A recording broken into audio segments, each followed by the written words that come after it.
Phone மூலமாக photo எடுத்து அதை பாஸ்போர்ட் சைஸ் ஆக்கி பிரிண்ட் பண்ணுறதை பற்றி இன்றைக்கி பார்க்க போகிறோம். ஃபஸ்ட்டு ஃபோட்டோ எடுத்தாச்சு. இந்த தான் இன்றைக்கி ஃபோட்டோ எடுத்துக்கோ. நம்ம இதை அப்படியே வந்துக்கிட்டு 2 விதமான அப்ளிகேஷனை யூஸ் பண்ணி ஃபோட்டோ டெவலப் பண்ண போகிறோம். ஃபஸ்ட்டு அப்ளிகேஷன் வந்துக்கிட்டு ஏஐ ஃபோட்டோ என்ஹான்சர். இந்த அப்ளிகேஷன் மூலமாக ஃபோட்டோவுடைய டோனை வந்துட்டு ஃபேஸ் டோனை கொஞ்சம் நல்லா டெவலப் பண்ண முடியும்.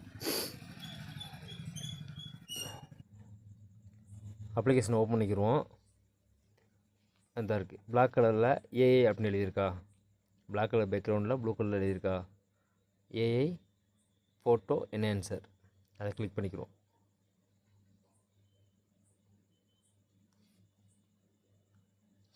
இது ஓப்பன் ஆகும்போது விளம்பரம் நிறையா வரும். அதனால் இந்த விளம்பரத்தை கொஞ்சம் ஸ்கிப் பண்ணியிருப்பேன் இடையில.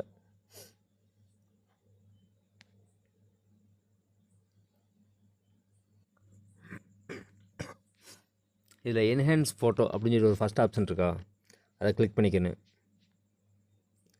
ஒரு சில நேரத்தில் விளம்பரம் ஆடாதனால கொஞ்சம் லேட்டாகும். இடையில எந்த விளம்பரம் கொடுத்து வந்தாலும் அதை வெயிட் பண்ணி இன்ட்டு கொடுத்து பேக் வந்துடுங்க. வேறு எந்த இதுலேயும் உள்ளே போயிட வேணாம்.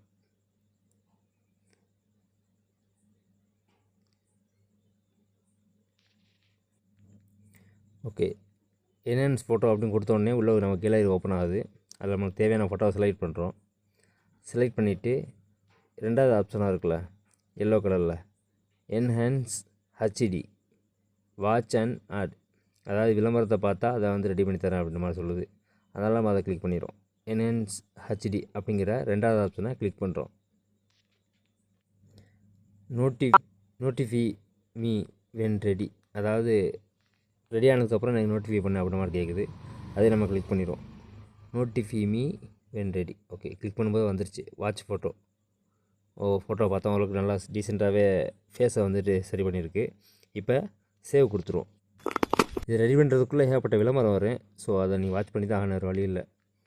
ஓகே, இப்போ ரெடி ஆகிடுச்சுன்னு நினைக்கிறேன்.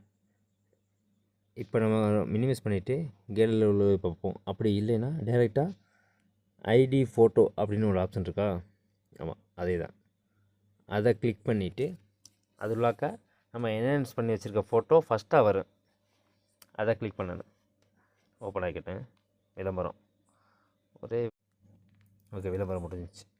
க்ரியேட் அப்படிங்கிற ஆப்ஷனை கொடுக்குறேன். அதில் 3 ஆப்ஷன் இருக்கேன். நான் செலக்ட் பண்ணி வச்சுருக்கேன் அப்படிங்கிறதுனால இந்தியன் பாஸ்போர்ட்டு, அப்புறம் photo 26x32 mm. 26x32 mm அப்படிங்கிறது ஸ்டாம்ப் சைஸ் ஃபோட்டோ. ஃபஸ்ட்டு இருக்குல்ல இந்தியன் பாஸ்போர்ட், இது வந்துட்டு பாஸ்போர்ட் சைஸ் ஃபோட்டோ. நம்ம பெரும்பாலும் பாஸ்போர்ட் சைஸ் ஃபோட்டோ தான் எடுப்போம். ஸோ 35.0 x 45.0 mm கொண்ட பாஸ்போர்ட் சைஸுங்கிறத கிளிக் பண்ணிக்கிறோம். கிளிக் பண்ணதுக்கப்புறம் இப்படி வரும், கேலரியாக ஃபோட்டோ எடுக்கணுமா அப்படின்ட்டு. நம்ம கேலரியில் தான் நம்ம அந்த ஃபோட்டோ ரெடியாக இருக்குது. ஸோ கேலரி கிளிக் பண்ணிக்கிறோம். இதில் 3 ஃபோட்டோ உங்கள் ஃபோட்டோ இருக்குதா, ஆக்சுவலாக 2 ஃபோட்டோ பழைய ஃபோட்டோ. மேலே ஃபஸ்ட்டாக இருக்குது பாருங்கள், அந்த ஃபோட்டோ தான் என்ஹான்ஸ் ஆகி டவுன்லோட் ஆனது. ஸோ அந்த ஃபோட்டோ கிளிக் பண்ணிக்கிறோம். ஓரளவுக்கு ஃபேஸு நீட்டாக இருக்குதா, அதை கொடுத்தோன்னா அதுவே வந்துட்டு பேக்ரவுண்ட்லாம் ரிமூவ் பண்ணி நம்மளுக்கு பாஸ்போர்ட் சைஸுக்கு க்ராப் பண்ணுற மாதிரி சைஸுக்கு கொண்டு வந்துடும். அதுக்கப்புறம் நம்மளால் அட்ஜஸ்ட் பண்ணி கரெக்டாக அந்த தலை அந்த அவங்க பார்டர் மாதிரி போட்டிருக்காங்கல்ல அதுக்குள்ளே கரெக்டாக இருக்குன்னு அப்படி செட் பண்ணிக்கிட்டு கரெக்டாக வச்சுக்கிறோம். ஓகே, இப்போ நீட்டாக இருக்குது. 2 பக்கம் சரியாக இருக்குது. தலை எல்லாமே கரெக்டாக இருக்குது. இப்போ நம்ம அதை ஓகே கொடுத்துட்றோம். அடுத்த ஒரு ஆப்ஷன் வரும், பிரைட்டு கலரு இதெல்லாம் என்கரேஜ் பண்ணுற மாதிரி. அதுக்கு முன்னாடி பார்டர் லைனு கொஞ்சம் கொடுத்துக்குறோம். ஏன்னா நம்ம வெள்ளை கலர் பேக்ரவுண்ட் அப்படிங்கிறனால பார்டர் வேணும்ல, அதை கடைசியாக மறந்துடும் அப்படிங்கிறதுக்காண்டியே ஃபஸ்ட்டே பார்டருங்கிற ஆப்ஷனில் போய் 4வதாக இருக்கிற அந்த கலரை செலக்ட் பண்ணிவிட்டு ஒரு 13, 20 13 வச்சா போதும், 20 வேணாம், ஒரு 10, 13 அப்படி வச்சுக்கிட்டு அதில் ஓகே கொடுத்துக்குறேங்க. பிரைட்னஸ் கொஞ்சம் ஏற்றிக்கிறேன். உங்களுக்கு தேவைன்னா அந்த அட்ஜஸ்ட்மெண்ட்டை நீங்கள் பார்த்துக்குங்க. கலர் சம்மந்தப்பட்டது அவங்கவுங்க தனியாக செஞ்சுக்கணும்.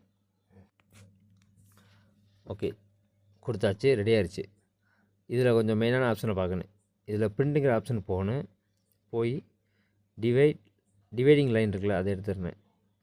எடுத்துகிட்டு கீழே ஸ்பேஸிங் ஒரு ஆப்ஷன் வரும். ஸோ அதில் தெரியுதான்னு தெரியல, ஸ்க்ரீன்ஷாட்டில் வந்துட்டு குறைஞ்ச மாதிரி தெரியுது. அதில் வந்து ஸ்பேஸிங்கில் 40 வச்சுருந்தேன். வச்சுட்டு இப்போ 2 ஆப்ஷன் இருக்குதா, ஷேரு, பிரிண்ட்டு. பிரிண்ட்டு போனோம்னா பிரிண்ட்டு போய் காட்டேன். பிரிண்ட்டு போனோம்னா நம்ம பிரிண்டர் ஆப்ஷனில் வராது. ஸோ நம்ம அதை விட்டு வெளியாகிட்டு ஷேர் அப்படிங்கிற ஆப்ஷனில் நம்மகிட்ட உள்ள கலர் பிரிண்டர் வந்துட்டு பிரதர் தான் இருக்குது. எப்சான் வந்துட்டு black and white printer. So colour பிரிண்டில் தான் ஃபோட்டோ பிரிண்ட் பண்ணணும் அப்படிங்கிறனால பிரதர் அப்படிங்கிறத கிளிக் பண்ணுறேன். இல்லை ஆர்கனால் சைஸு, கிளாசி பேப்பர் இது மெயினாக பார்த்துக்கணும்.